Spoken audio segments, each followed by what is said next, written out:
You're watching 12 WKRC TV, a new generation of news. 12 Newsmakers starts now. Good morning and welcome to Newsmakers. A lot of Cincinnatians will debate what's the best form of local government, council manager, strong mayor, whatever. But few would debate that the first priority of local government is the delivery of quality safety services, fire and police. When former Chief Michael Snowden announced last September that he intended to retire, he set in motion the process of selecting a new chief. On March the 3rd, City Manager John Shirey announced the appointment of Tom Streicher, a 28-year veteran. That night, veteran news reporter Deb Dixon from Channel 12 prepared this background report on Tom Streicher. From a rookie cop in 1975, Tom Streicher moved through the department and up, working drugs undercover, crowd control, investigating police officers, an internal SWAT team commander. But a panel of citizens saw more in Streicher than 28 years experience. He comes to this job with a very firm set of values. As Cincinnati's new chief cruised the city, Streicher talked about values, something his father talked a lot about at home. There were 8 kids listening. The late Tom Streicher Sr. was a Cincinnati police officer 30 years. That your word should be something made of iron. And if you tell somebody that you're going to do something, you should do that. If you've got a principle to stand on those principles. Chief Streicher says he wants to teach Cincinnati's very young police department what he learned years ago from some veteran officers. It has to do with respecting everyone, even a criminal. And if his chosen profession is to be a criminal, and then the cost associated with that is he may have to be arrested, but that doesn't mean that you have to treat him in a fashion that's not courteous or not respectful. Streicher got some advice from another veteran cop, the man he's replacing, former Chief Mike Snowden. My best advice to him would be to be true to himself. And what does Streicher's mother want us to know about her son? He's fair. He's fair. They'll like him. Tom Streicher is the 12th Cincinnati police chief this century. He will lead the 1,000-member department into the next one with talk about honesty, loyalty, and respect. Deborah Dixon, 12 News. I am joined this morning by Police Chief Tom Streicher. Tom, welcome to Newsmakers. Thank you, Dan. And congratulations. Thank you very much. You know, as Deb ran through those pictures right there at the end of the chiefs, amazingly look alike, and we know that there's a real tendency for chiefs to come from the west side of Cincinnati, and there's also a propensity, and I was kidding you about this the other day when I called you, an attachment to Elder High School, and as somebody who used to teach at LaSalle, we have some suspicion of that. Why is that? What do you think is in the water over there, or whatever? I just think the atmosphere at Elder High School is one that really seems to develop a sense of pride and a sense of ownership in that elder community. We all feel very loyal to the school. In fact, all the programs are there at Elder. Whenever you're involved in anything there, always emphasize a real deep sense of commitment and loyalty to the community, a sense of responsibility, a sense of knowledge that whoever and wherever you go in life, you always have to look back to the source of teaching and learning that you had, and then you also have a responsibility to give back to that source so that it may continue for generations on. And I think the police division operates under those same types of principles, that there is a sense of loyalty to the community. The people that are here extremely dedicated to the city of Cincinnati, and they really commit themselves. You know, we have some people commit themselves even as far as sacrificing their own life for the community, and that's a pretty big commitment to make. Well, you know, you also come from a family, your father was a policeman. Right. My impression is that there's a fair amount of that. A lot of second or third generation police officers come from families. What is it that you, as a child, what is it that you saw your father doing? What is it that you respected, that you thought was important, that you wanted to follow? Well, my father always emphasized that you value true friendship with people, and that you should be an honest person. He emphasized to us that a handshake and a man's word should always be his true test of himself, and that people should be able to trust you for that. And growing up, My father was on the vice squad and occasionally used to take me to work with him. He used to go down to City Hall, the basement of City Hall where the old offices were. And whenever you walked in, the policemen that were there, the old-time policemen that were detectives, the guys in vice squad, even the uniform guys, there was always a laugh, always a smile. They always seemed like they were having a good time. And yet you'd watch television, see cops and robbers, and it seemed like there was this excitement and this flow of action that just never seemed to stop. And even when they would get together and they were off, there was always a laugh, always a smile, always kidding each other. And just as I grew, I sensed this feeling that they all depended on each other and counted on each other and bolstered each other in their life, and it just seemed like a good direction to go in. Is that still the case today? You think that's what the department is today? I think so, very much so. You watch and see the policemen when they're in the street and when something really critical occurs, they seem to be able to put everything aside, any kind of like, dislike, any kind of personal preferences they have. They put everything aside and they always address the incident that's occurring at that time, even if it becomes highly emotional. They really band together, go in, get the job done. When it's over with, they relax together. And it's really a special feeling just to see that and experience it firsthand. You know, you were saying the difference between what you saw your father and maybe what your own experience has been versus what shows up on television. Mm-hmm. One of the things that shows up on television, and I don't know if we overplay it or underplay it or what, is perhaps tension within the police force over racial issues, mm-hmm. or in a broader sense, tension between the police and the African American community. Mm-hmm. What's your observation? What is the status now, both inside the police force and within the community, and what do you want to do in those areas? I think what's inside the police division, what's also outside the police division in the community is a very small percentage of what the truth and reality is. The incidents that occur inside the city, incidents that occur outside the city that are very, very negative are extremely isolated incidents. The police division, our police division, has set literally several hundred thousand contacts with citizens on an annual basis. Out of those numbers of citizens, those numbers of contacts is a very small percentage of incidents that result in citizens' complaints. And also inside the police division, incidents that come to the attention of the administration or the news media, whoever, that may be negative along racial lines, along gender lines, along any type of lines at all, are also very small incidents. Because if you look and see the fact that the fashion in which the officers work, they have to work together. They have to learn to depend on each other. It's an aspect of our occupation that's just necessary. We have to be able to work together. And we talk at times, and when we train our young officers about personal preferences and personal likes, we're not the thought police at all. We don't tell our people you can't think any way at all. We remind them constantly, this is America. You're allowed to think any way you want. I'm allowed to like you or dislike you based on your race, based on your gender, based on whether you're short, fat, tall, or skinny. I can have those feelings inside me. What I can't do is allow those prejudices or those feelings to influence any way at all that I treat someone else. And if I do allow those feelings or beliefs or thoughts to influence the way I address someone or treat someone, then I am wrong, and I have operated against the rules and regulations of the division, actually the rules and regulations of society. You know, one of the, usually, and I think we do this way too often in TV and everything else, we split down differences in our community just along racial lines. It's black and white.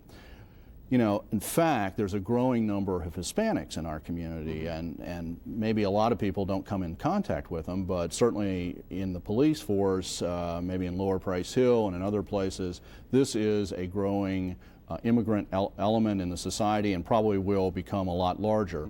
What's the police force doing to get ready for that growing Hispanic community? Well, right now, we are developing information and actually language lessons for our officers, developing a book. In fact, I believe it's even finished. We've developed a booklet with information so we can understand each other. And I think that's a big thing. Communications is a huge barrier between different societies, and that's something that we definitely have to address. It's something new for us. We're approaching something that's the unknown. And well, it's something new for this city. Exactly. I mean, for a long time, this has been a city of two colors and one language, and that is going to change. Absolutely, it's going to change, and that's that unknown factor, and there's always a fear of the unknown for us. So I think what we have to do is very quickly merge into that society and find out exactly what that society is like, so we can educate our officers and let them know here's what to expect in some types of situations. You know, a few months ago, back in November, there was an incident with a trainee, Rebecca Hopkins, as I remember. She was in a training exercise at night and ended up getting shot in the back, as I understand it, with a blank, but still injured. What is her status? My understanding is that she went ahead and is now a police officer, but what is her status? She's on light duty right now, still recovering from the wounds. You know, she lost a kidney, lost her spleen, a portion of 3 ribs, and has pretty significant loss of flesh in her lower left back. But she's back. She has graduated from the police academy. She's on light duty, and if I'm not mistaken, she's working 4 hours a day right now in District 3 on the west side of town. But I understand she's progressing very well. Have you changed your policies with respect to how that sort of training is handled out there? Actually, we're still investigating that. We're pretty close to being at the end of the internal investigation of it, which investigates that portion of the investigation looks at the actual incident itself. And there's also an inspection process that we're conducting right now, sort of a 3-phase inspection as to what occurred up to that incident and what's occurred since then. And hopefully we're going to improve our training so this type of thing doesn't. Has there ever been another injury like that from, I don't know what to call it, is it a blank? Is that what you would call it? Right, it's a blank. Is there ever been that kind of injury before in police training, or is this just, you know, a freak, unique incident? Actually, about 10 years ago, a recruit was injured. In fact, I didn't know about that. It just came to my attention recently. In fact, very bold step by the FOP, Mr. Don Harden, you know, as the attorney, had a copy of a report for us to let us know that it occurred several years ago, and to find out what action we've taken since then and what action we're going to take in the future. I think it's very critical for us to look at that. You know, you've just been through this process of being selected as the new chief. Those of us on the outside, I don't know that we understand the process very well. My understanding is you have to have reached a certain level in the department to even take the test. Then there's a written test. Right.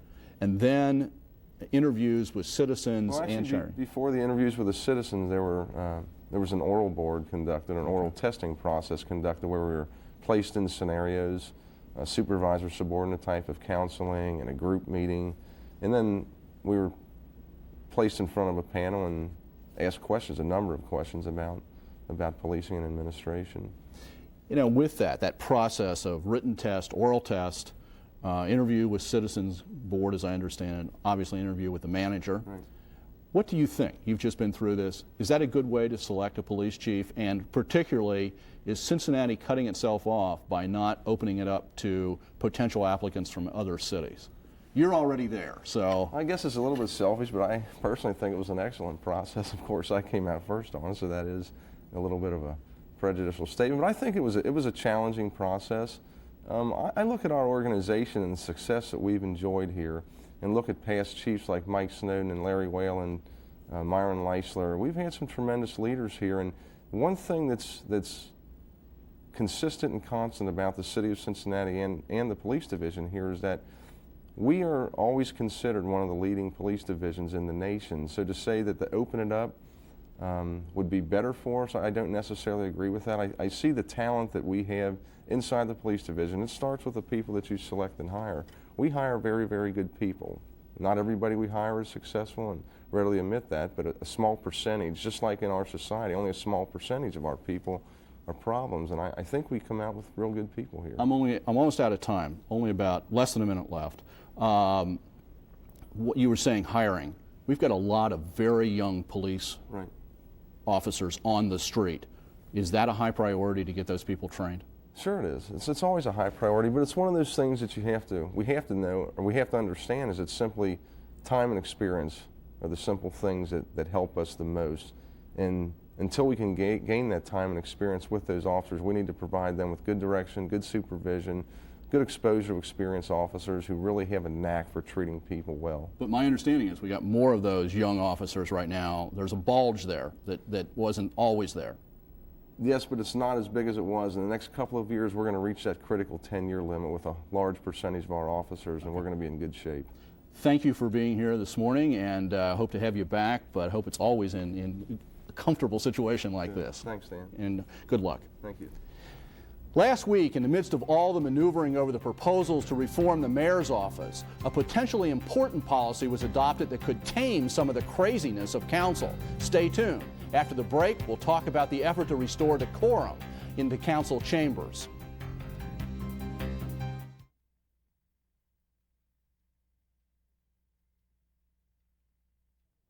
Welcome back.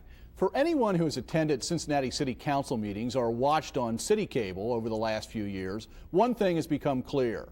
The traditional sense of civility and decorum has largely disappeared.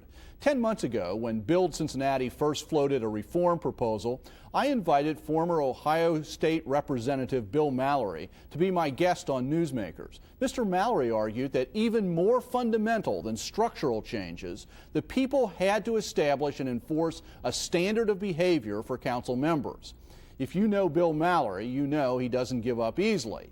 And last week, in the midst of all the headline-grabbing hubbub of how to reform the mayor, the council unanimously adopted this resolution on courtesy and decorum.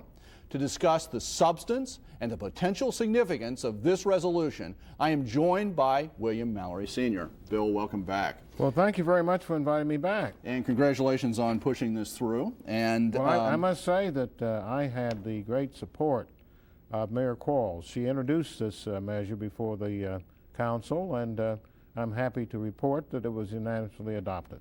You know, one of the things is, when we talked last weekend, actually, this hasn't received a lot of attention on TV or in the print media. And that's one of the reasons I invited you back this morning.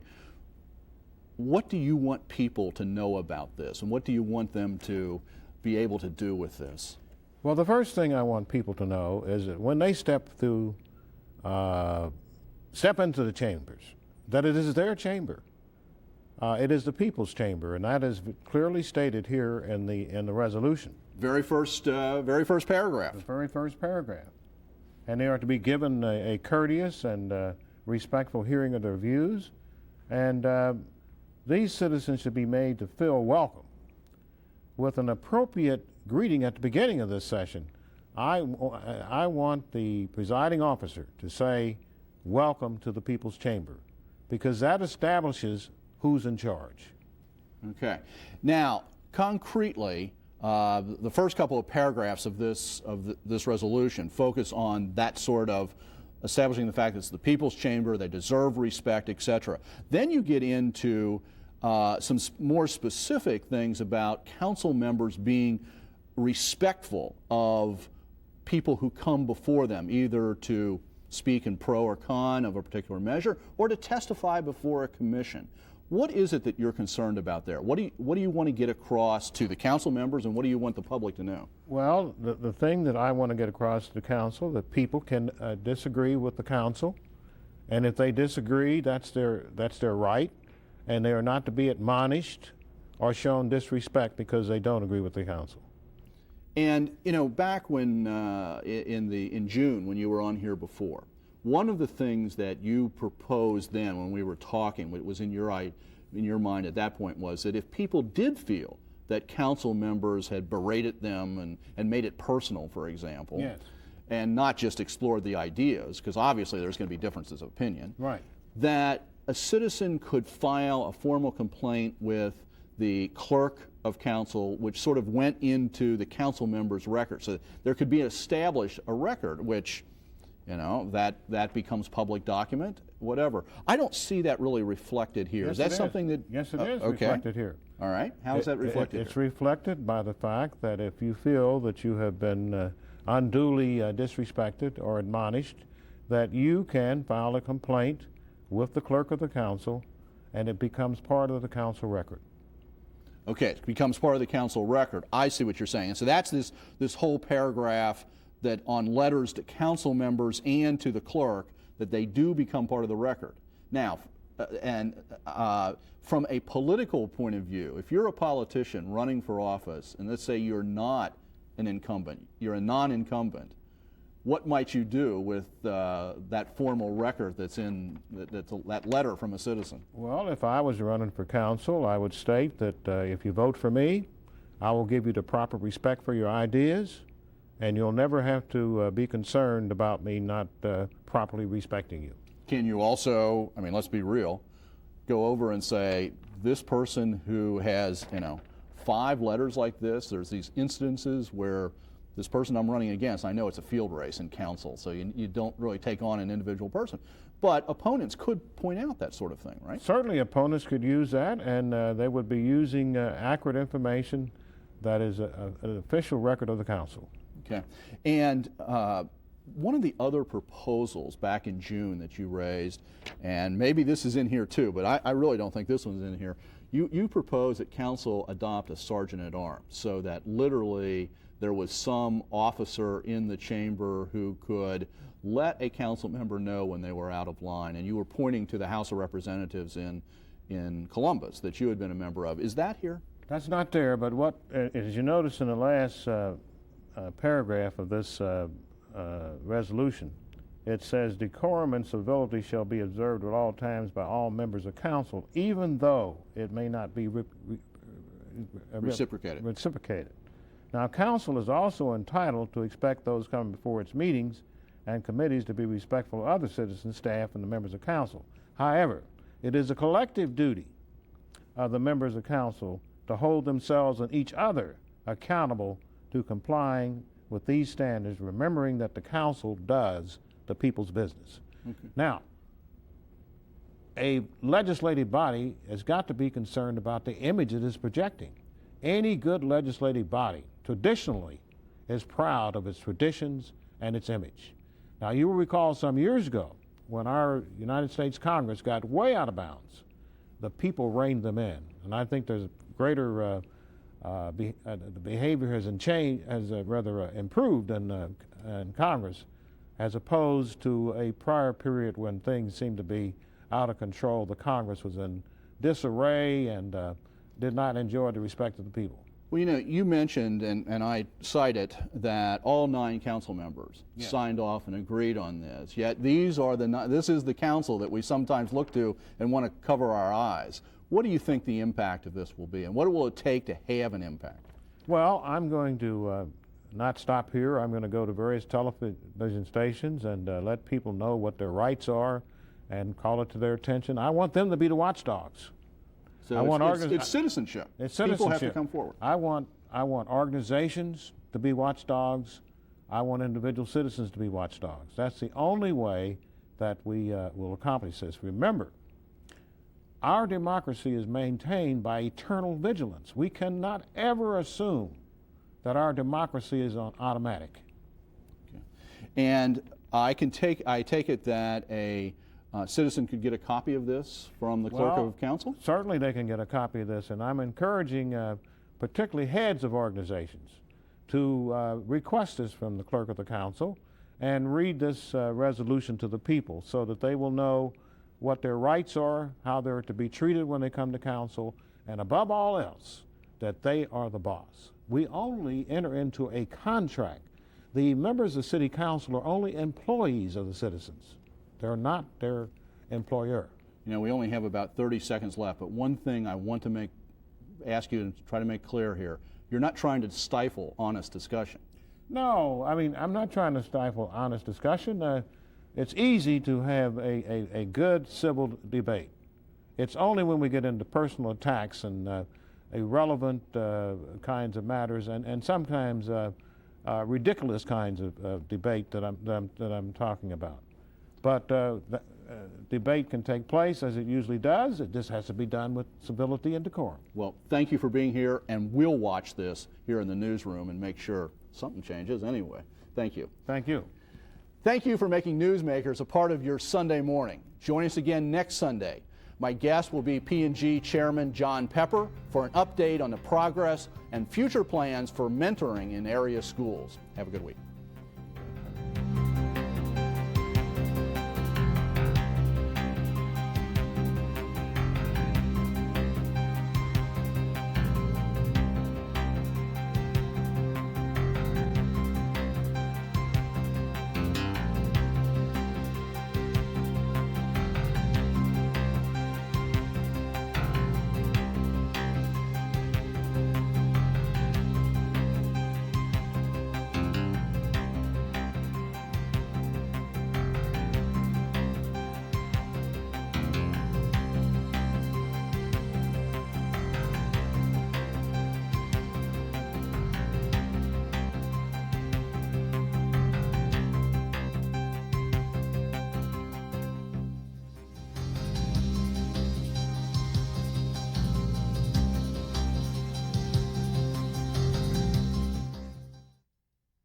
The atmosphere at Elder High School is one that really seems to develop a sense of pride and a sense of